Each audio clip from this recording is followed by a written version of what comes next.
Why do we landscape photographers get up at 2 a.m., drive 4 hours to location to capture the first light? Is it worth it? I think so.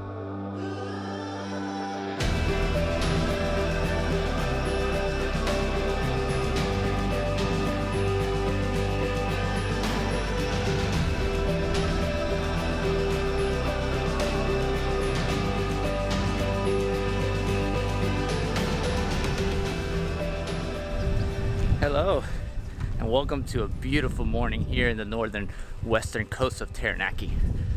Today we're here to photograph the Three Sisters.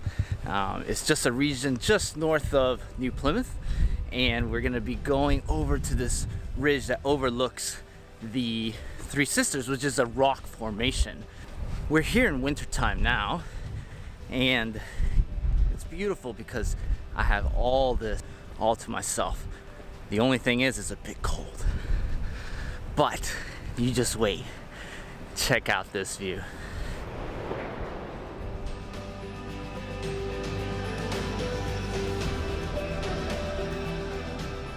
So we woke up bright and early this morning to get a photograph of the rock formation over here, and way in the distance you may be able to see Mount Taranaki.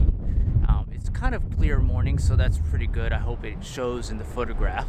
I'm gonna go ahead and quickly set up because the light's starting to rise, and I want to be able to figure out what shot I want to get to incorporate the rocks and the mountain if possible.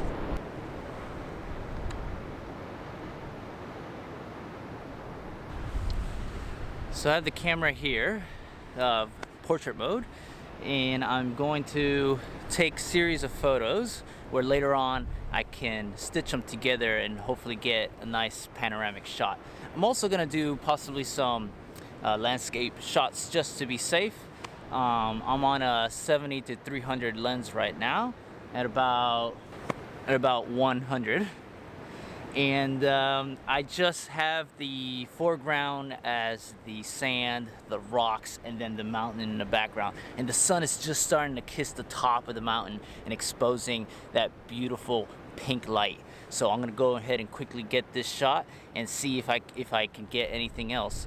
Currently I'm at ISO 100, f11, eighth of a second. Oh, and I also have a trigger. That's probably really important.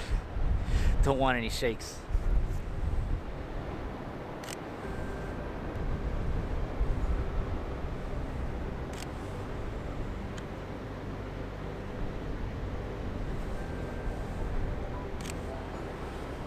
Now the reasoning why I have the long lens here is I want to be able to compress the rocks with the mountain a bit.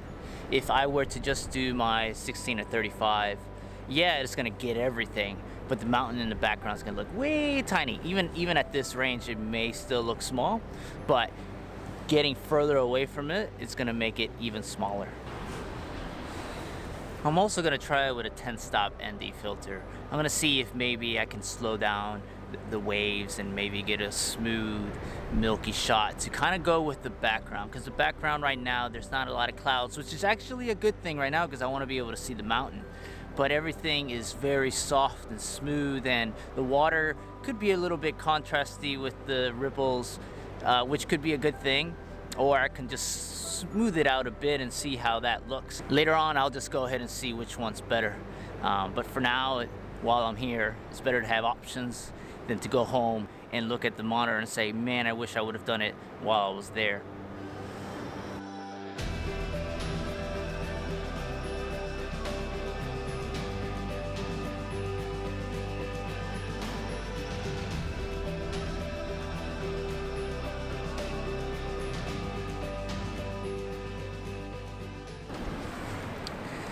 So I came at sunrise because my plan originally was to actually head down to the bottom.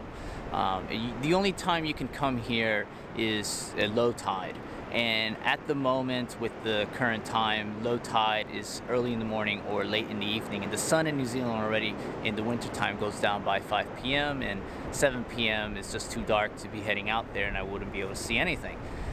So I thought I would come up to this point first to see how it would look from up here, and I may wander down there to see how it looks from down there.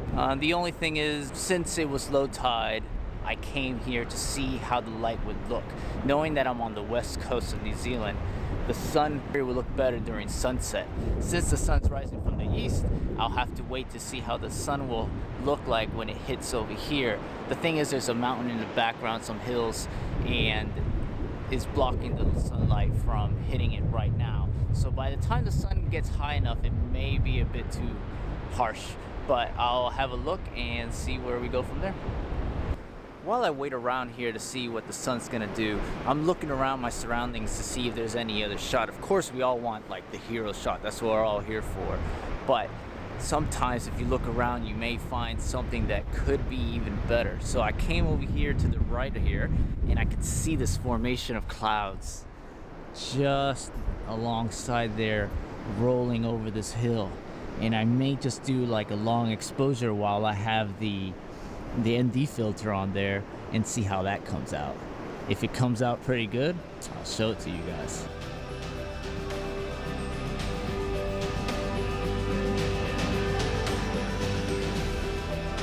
And just like that, the sun is up. If you guys want to know a little bit more about this beach, it just sits north of New Plymouth, about an hour. And yeah, it's called the Three Sisters, and originally there used to be four. And behind the back of the Three Sisters, there was an elephant rock. They called the elephant rock because it looked just like an elephant. Unfortunately, a couple years ago, the trunk has eroded away. It's just bound to happen. It's nature. The ocean comes and goes, and eventually it'll erode away. And all this beautiful coastline will go away as well.